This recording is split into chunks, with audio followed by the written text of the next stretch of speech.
안녕하세요. AI와 함께 미래 기술과 투자 아이디어를 탐색하는 너디 오라클 리서치의 연구원 A입니다.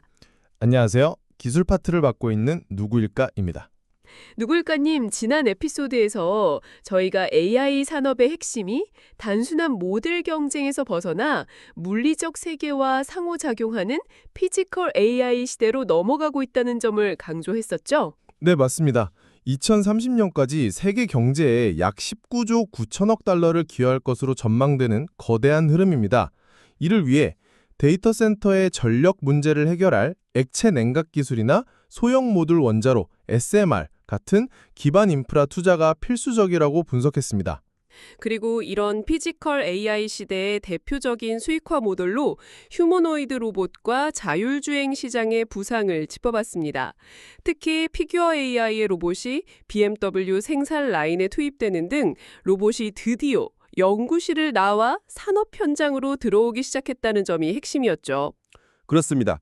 그래서 투자 전략 역시 단기적인 변동성보다는 피지컬 AI 시대에 기반을 만드는 기업, 즉 인프라와 수익화 모델을 선점하는 기업에 장기적으로 집중해야 한다고 결론 내렸습니다.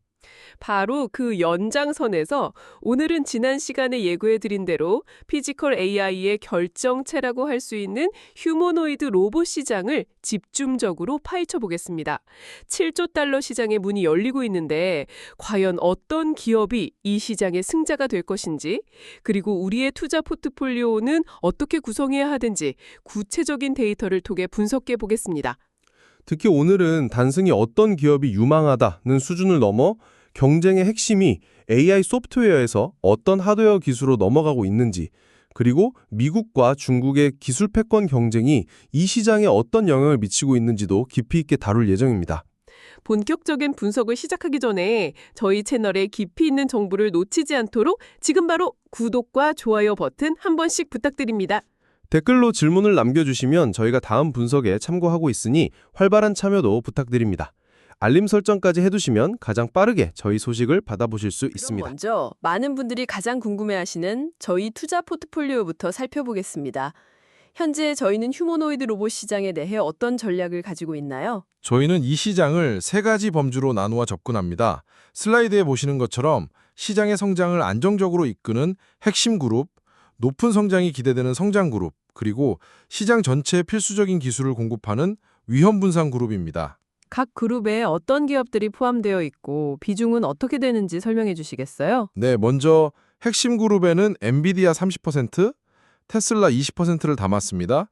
성장 그룹에는 피규어 AI 20%, 유니트리 10%를 포함시켰고, 위험 분산 그룹에는 쉐플러 10%, 그래포 10%로 포트폴리오를 구성했습니다. 엔비디아가 30%로 비중이 가장 높군요. 특별한 이유가 있나요? 모든 휴머노이드 로봇의 두뇌 역할을 할 AI 플랫폼 생태계를 엔비디아가 장악하고 있기 때문입니다. 엔비디아의 GR000T 프로젝트는 로봇 개발의 운영체제 같은 역할을 목표로 합니다. 따라서 어떤 로봇 회사가 최종 승자가 되더라도 엔비디아는 지속적으로 성장할 수밖에 없는 구조입니다. 그렇다면 저희가 이 포트폴리오를 계속 유지할지 아니면 비중을 조절할지 판단하려면 어떤 지표를 봐야 할까요? 바로 다음 슬라이드의 KPI 대시보드를 주목해야 합니다.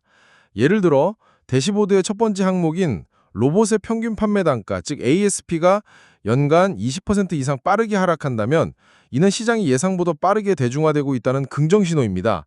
이럴 때는 성장 그룹의 비중 확대를 고려할 수 있습니다. 반대로 세 번째 항목인 주요 기업의 양산 규모가 계속 목표에 미달한다면 부정적인 신호겠네요? 그렇습니다. 테슬라나 피규어 AI 같은 선도 기업들이 연간 생산 목표량을 계속 달성하지 못하거나 여섯 번째 항목인 국제안전표준 제정이 지연된다면 이는 상용화에 문제가 발생했다는 신호입니다. 이때는 위험관리 차원에서 비중 축소를 검토해야 합니다. 네, 구체적인 포트폴리오와 운영 전략까지 잘 들었습니다. 그럼 이제 본격적으로 휴머노이드 로봇 시장 자체를 분석해 보겠습니다. 시티그룹이나 아크인베스트 같은 기관들이 2050년까지 7조 달러 규모를 예측하고 있는데 이 숫자가 현실적으로 가능한 이야기인가요? 충분히 가능합니다. 슬라이드의 그래프를 보시면 현재 2025년 기준 시장 규모는 약 20억 달러 수준입니다. 하지만 골드만삭스는 2030년에 150억 달러, 아크인베스트는 2032년에 770억 달러까지 성장할 것으로 봅니다. 연평균 성장률, 즉 CAGR이 보수적으로 봐도 40% 이상이라는 계산이 나옵니다. 이는 시장이 폭발적으로 성장하고 있다는 명백한 데이터입니다. 누구일까님 방금 CAGR이라는 용어를 말씀해 주셨는데 시청자분들을 위해 좀 더 쉽게 설명해 주실 수 있을까요? CAGR은 Compound Annual Growth Rate의 약자로 연평균 복리 성장률을 의미합니다. 매년 시장이 평균적으로 40%씩 복리로 성장한다는 뜻으로 매우 가파른 성장세를 나타내는 지표입니다. 그렇군요. 단순히 시장이 커진다는 걸 넘어 성장 속도 자체가 폭발적이라는 의미군요. 이런 성장을 이끌고 있는 구체적인 기업들은 어디인가요? 현재 가장 앞서 나가는 곳은 어디라고 봐야 할까요? 현재 시장은 테슬라와 피규어 AI 그리고 유니트리가 주도하고 있습니다. 슬라이드의 표에서 현재 기술 수준 항목을 보시면 각 기업의 현주소를 명확히 알 수 있습니다. 피규어 AI는 이미 양산 단계에 진입했고 테슬라는 시제품 단계입니다. 유니트리는 이미 시장 확대 단계에 들어섰죠? 피규어 AI가 가장 빠르군요. 맞습니다. 피규어 AI는 2025년 말 상용화를 목표로 BMW 오픈 AI와 강력한 파트너십을 맺고 실제 고객사에 로봇을 납품하며 매출을 발생시키기 시작했다는 점이 중요합니다. 반면 테슬라는 FSD, 자율주행 기술을 통해 축적한 방대한 AI 데이터와 자체 생산 능력이 최대 강점입니다. 그런데 최근 중국 기업들의 추격이 무섭습니다. 특히 유니트리의 경쟁력은 무엇인가요? 바로 가격입니다. 유니트리의 G1 로봇 시작 가격은 16,000달러입니다.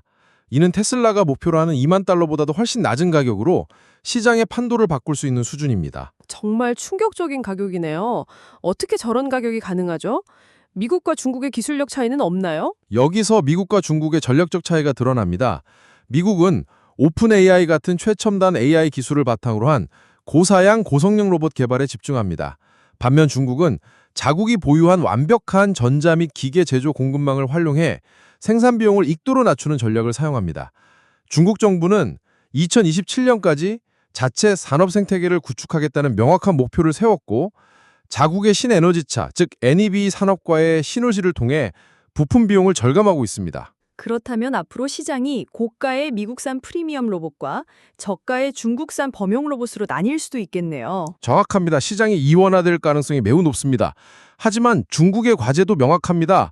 고성능 모터나 정밀 감속기 같은 핵심 부품은 여전히 해외 의존도가 높기 때문에 완전한 기술 자립을 이루는 것이 숙제입니다. 결국 로봇의 성능은 핵심 부품이 결정하는 거군요.